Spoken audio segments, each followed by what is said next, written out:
and a half. Boom, there it is. All right, ladies and gents, we're ready to rock and roll. For all you event planners trying to do something that's a little bit different, you're going to want to pay attention to this episode. Let's get this one rolling. Here we go. Shut up and sit down. Look, a business can give you everything you want in life. Prestige, wealth, freedom. It can also take everything away from you. This show is for those who are willing to take that risk. These are the real life stories of entrepreneurs.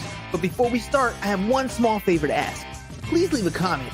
It can be advice, critiques, tips, feedback, or share this with someone because your engagement is the most valuable and most powerful form of social currency. So thank you, and welcome to another episode of Business Boss! Are you tired of the same old boring keynote speakers? Do you want to add a unique touch to your next event and leave your audience speechless? Well, our guest today is an expert in captivating audiences with his clever wordplay and spoken word poetry. He's helped event planners across the country create unforgettable experiences that leave attendees in awe. If you're looking for a keynote speaker or event planner that can help you bring your vision to life with style and grace, then look no further. Today, let's welcome to the show founder of the Poet Life, Mr. Christopher Jenkins.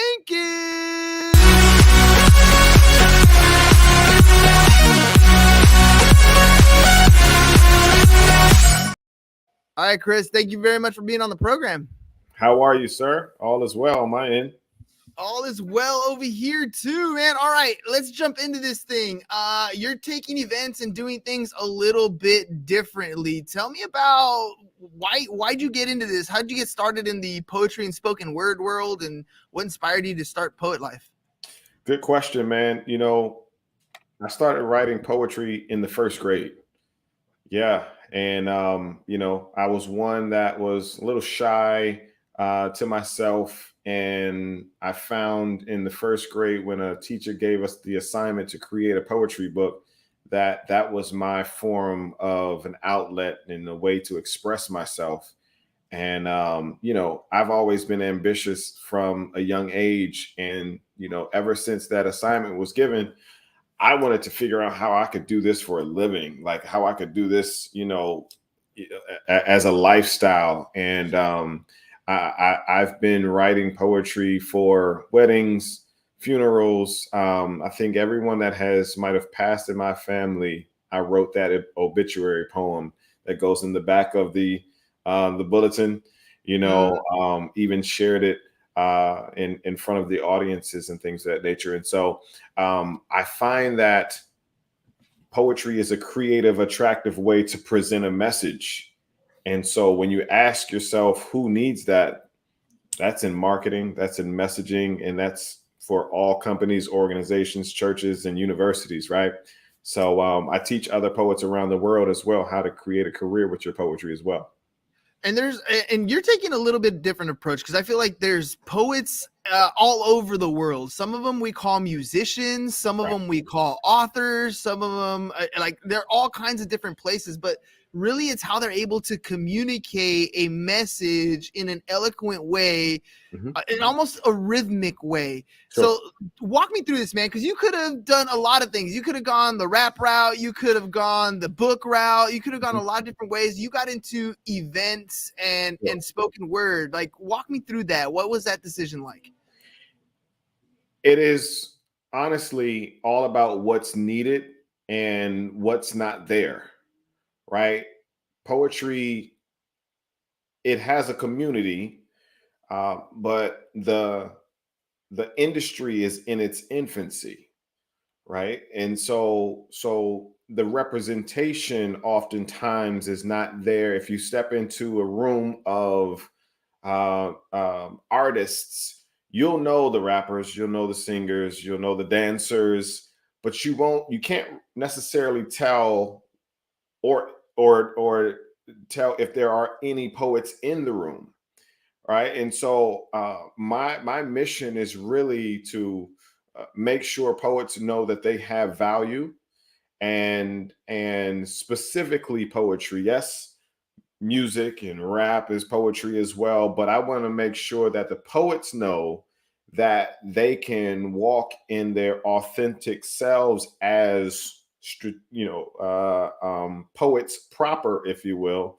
And yes, they can collaborate with other art forms, but just know that no, poetry is not the starving artist art form. There's a way for you to present your art and others see the value that you have in your art, to where you can literally say and present your poetry and others see the value in it to be featured in capacities that rappers and singers are as well. All right, let's walk through that. So how can poetry and spoken word like elevate an event or an educational experience? Like how does it change for something that's already been there for a while? Because it's kind of hard to get people to kind of buy into things. Sure. Once they have the experience, whole different ball game, right? But getting Most them to definitely. have that experience, how's the poet life setting things apart in this field? Sure. So, for instance, we were brought on for an organization that was raising funds at a fundraising event where they hired us to bring a poet to open the event and to close the event, meaning they saw the value in a poet not having the distraction of a beat, but having the focus of the words.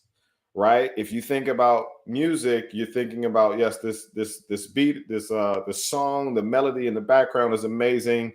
Even in rap, the beat could be awesome, but when the beat is awesome, we don't necessarily focus on the words, right? And so when you're trying to present a message, a lot of times you simply need powerful words and a powerful message, and a poet does that perfectly. Right? Now there's different levels of poets. Obviously there's different levels of rappers and singers. But it takes experience, it takes time for you to get to a level where your art alone can give an experience for those in the audience. And we work with poets around the world who have that experience and can evoke emotion, encourage folks to move and with a call to action. And so on a regular basis, we're working with nonprofit organizations that are trying to get their mission and message across. And they hire us all the time to literally personalize and customize their message into a spoken word poem or even simply a written poem as well. Yeah, I'm gonna second your music thing, because I think there's a lot of times that the story or the poetry that's embedded in music kind of gets lost when you got a sick ass beat. Like, let's be honest, right? Like you're bumping, you're having a good time. Yeah. One of my favorite rappers of all time is Eminem, right? Marshall Mathers, and I listen to his stuff. And I almost, it's amazing to me, because when I listen to it, I've listened to him for so many years. Sometimes I hear a song and be like, I didn't catch that the last time. There are so many deep, double, triple meanings in some of the things that he says. It's super impressive when a poet can really express themselves, the stories that they can tell, the emotion that they can bring takes it to a whole new level. It's the same story told in a much more human, emotional way. Sure. So let me ask you, when you're collaborating a lot with event planners, you're collaborating a lot with educators, you're collaborating with nonprofits so that they have this unique experience. How do you get to them? What is the message that you're sending to these guys so that they know, look, I can take your experience that you already have and I can make it like this? Yeah. Well, think about a motivational speaker, right? What more do they have? Right? They're standing there at a podium, at a microphone. They don't have all the extra bells and whistles. It's their words and how they present their words. It's the tonality, it's the projection, it's the hand gestures. What's the difference between a motivational speaker and a spoken word poet? You see what I'm saying? Right? So the same way we would go to see a motivational speaker is the same way we show and demonstrate how a spoken word poet can do the same thing. Okay. So and the best part about that is When it comes to keynote speeches, we call our poets that also do keynote speeches keynote poets, because they have the skill set that also gives them the opportunity to be a speaker. But the difference is the speakers don't have the skill set of a poet, right? So the keynote poets can be full on in a motivational speech, but simultaneously flow right into a spoken word piece, and the audience is like, whoa, I didn't know I was in a poem. Like, he just like flowed right into it, right? So I teach poets all the time. I don't understand why more spoken word poets aren't motivational speakers, because the industry of a public speaker is already established. So come in as a public speaker and wow the people with your poetry as well. It's your unique selling proposition. You start to be a little bit different. It's how you stand out in the crowd or in the sea of people who are publicly speaking. It makes a lot of sense. And you said you help teach this stuff, right? So Correct. I've done some rap parodies myself, and I can write some stuff. I can't flow off the top of my head for the life of me, right? I'll get stuck. It's not my thing. So when you're training people to be poets when they come to speak, how much of it is natural talent that they're just going to go off the top of their head, and how much of it is, you sit down, you actually write some stuff out, and you have a real good thought process about what you're presenting? So just like some rappers have the skill set of freestyling, some don't. Some poets have the skill set of freestyling and some don't. And so in those cases, it is better, just like you would write out your public speech, your motivational speech, you would write out that poem as well, and strategically plan where in your speech you would infuse that poem. Right. So it's not so much that you would freestyle. I know several poets that can easily freestyle a piece, just straight off the top of their head. But I wouldn't suggest most do that. Just like they wrote out their speech, write out that poem that complements that speech as well. I think that makes a lot more sense for a lot of people, because, I feel like a lot of times I just know I don't have a particular skill set. And because I have imagined it a certain way and I know I'm not good at that way, I won't even attempt. Right. And I think that's where we make that mistake, because you can really utilize those tools. Speaking of utilizing them, there's a lot of marginalized voices, especially in like most recent history. There are a lot of things that are happening in society that just don't have much of a voice. How is the Poet Life kind of responding to like social justice issues and kind of amplifying some of these marginal voices? For sure. We use a lot of the social media tools and trends, right? There's a lot of challenges on social media. And, like take, for instance, the ALS challenge. Remember that? The ice bucket challenge, right? That was a strategic, fun way to raise awareness. I forgot what the cause was. I know it's ALS, but I don't remember exactly, but they were raising funds for that. Exactly, right. But the same way, right, as far as social justice, we'll challenge poets around the world to write a piece as it relates to what's happening in the current day. Whether it is, a Black person gets shot by a cop, right? Whatever the situation is at the time, let's speak to it, because poets, let's be honest, poets are the scribes of the times. If you look back in different ages and different generations, it's the poets that tells the stories, right? And we'll go back and see those amazing poems that have been written. Even in the Bible days, the Psalms are poems. Right. And so since the beginning of time, poetry has been the medium, even music, to express what's happening during the times. And so we continue with that.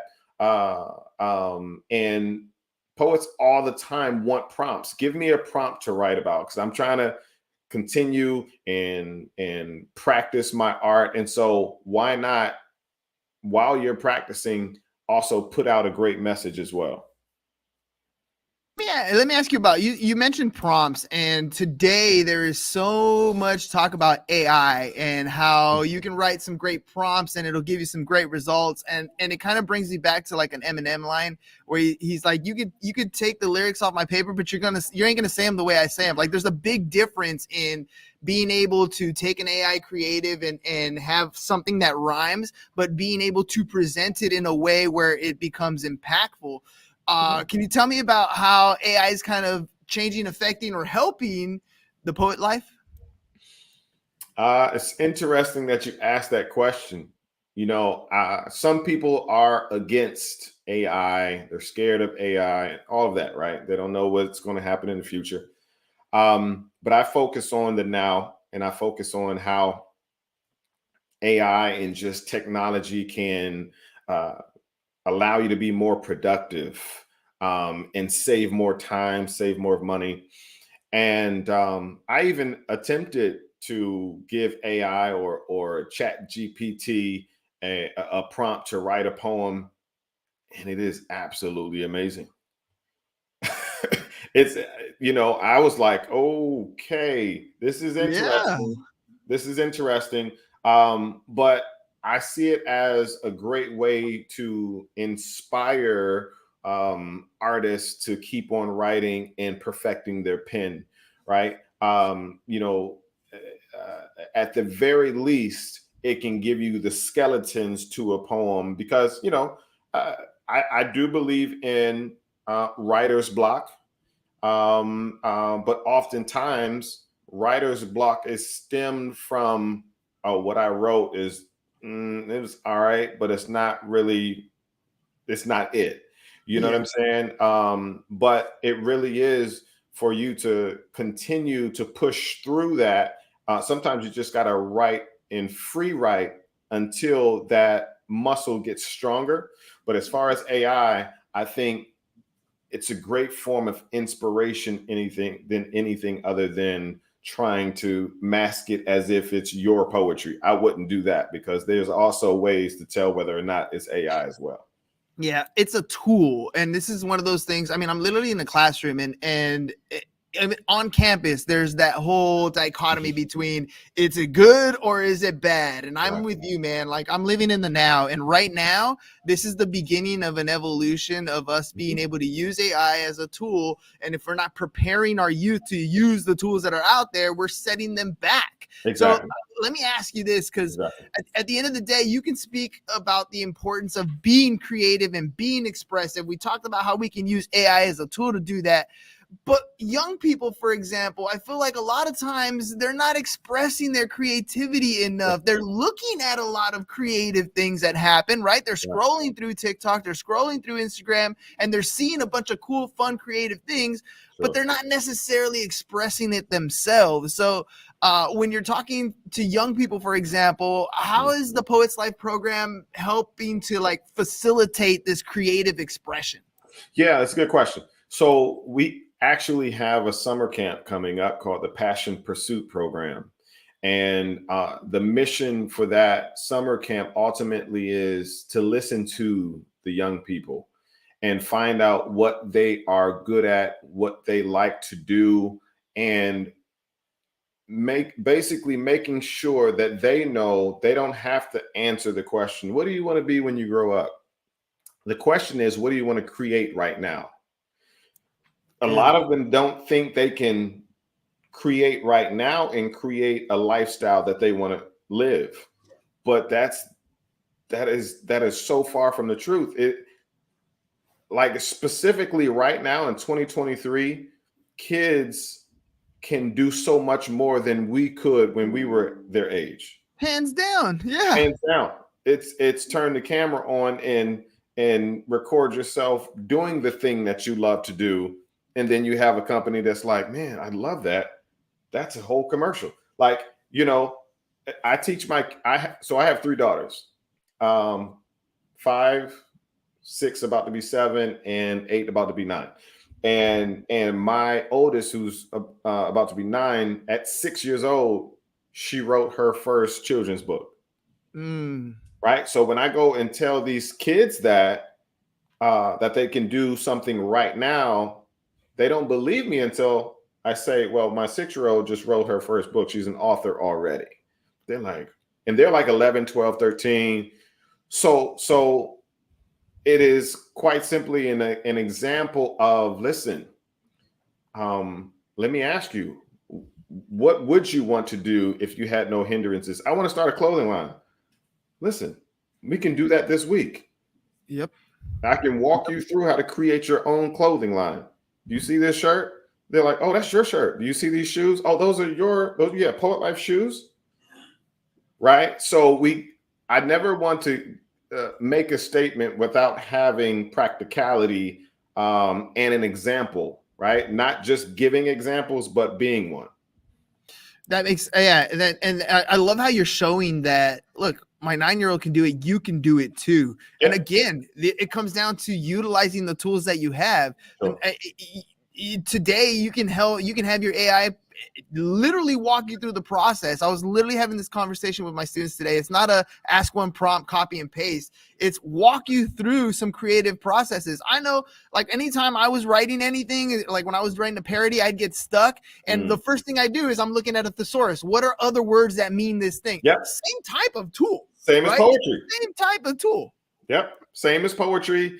When you're writing a super rhymey poem, before I start, I'll write down, if I wanted to do a poem that was all of the same, like cat, bat, hat, I'll write all of the rhymey words. Like you said, go to a thesaurus or even Google, give me all the rhyme words that rhyme with cat, and go that route. So yeah, no, I totally agree. It makes a big difference. I mean, utilizing the tools. So let me ask you about the success measure, right? Because we kind of dove into, look, you can design your life, and I'm with you. I totally 100% agree with you that you can design the life that you want, but the question is that measure of success. And oftentimes we try to measure success based on what anybody else is going to accept as our level of success versus how we determine what our life success is. Right. How do you measure success of like a poetry spoken word event? And like, what feedback do you get from your clients, participants? How are you measuring whether this is successful or not? Sure. The question is, it happens before the event. So the question is to the client, what is a successful event to you? And then that is our marching steps. That's our goal to meet. If it is, we're looking to raise this amount of money. Okay, so that's the goal. If you want a certain amount of people to attend, but also respond in a certain way, that's the goal. That's the success of this event. So that's, I don't want to assume, because it might be different for each client, and it's always different for each client. Right now, we are not only creating events, but we've created a campaign where we plan a poetry showcase in LA, New York, and Atlanta. And we're planning these events remotely. So we're not only poets, but we also plan events, poetry events. So we just got back from New York, had a successful event where it's a youth poetry showcase, and now this weekend we'll be in LA, and then 2 weeks later we'll be in Atlanta, right? So they see the value in poetry because, like I said earlier, poetry is a creative, attractive way to present their message, and they have a strong message, but sometimes they're tired of doing the same techniques to get their message out there, and so they're like, let's try this poetry. I'm tired of being boring. That's why it makes a big difference when your event is different. People want to go back to the next one. They're looking forward to being part of that community because you're fun, you're different, You're unique. So let me ask you, what advice do you give for event planners, maybe educators who are looking to incorporate poetry and spoken word into their program or events so that A, maybe they have to take it to that person who's going to make the final decision, or B, like what can they expect so that they're more likely to participate? Sure.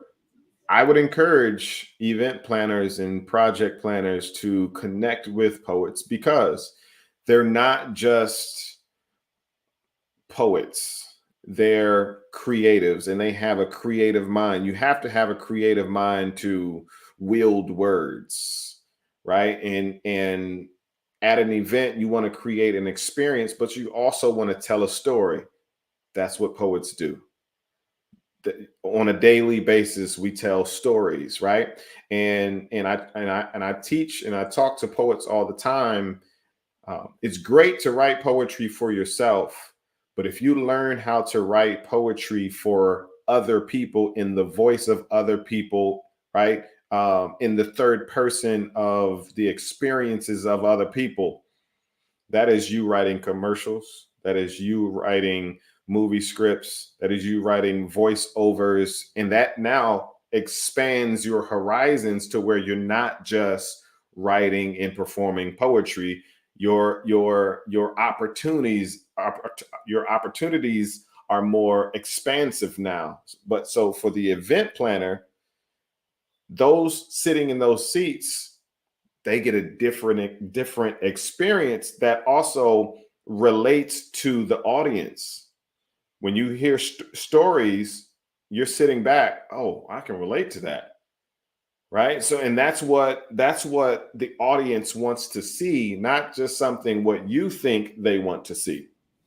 No, that totally makes sense. That totally makes sense. The story is always what will end up selling, right? That's why we go back to the movies. That's why we listen to the songs over and over again. That's why they get etched in history, because they tell the story so well.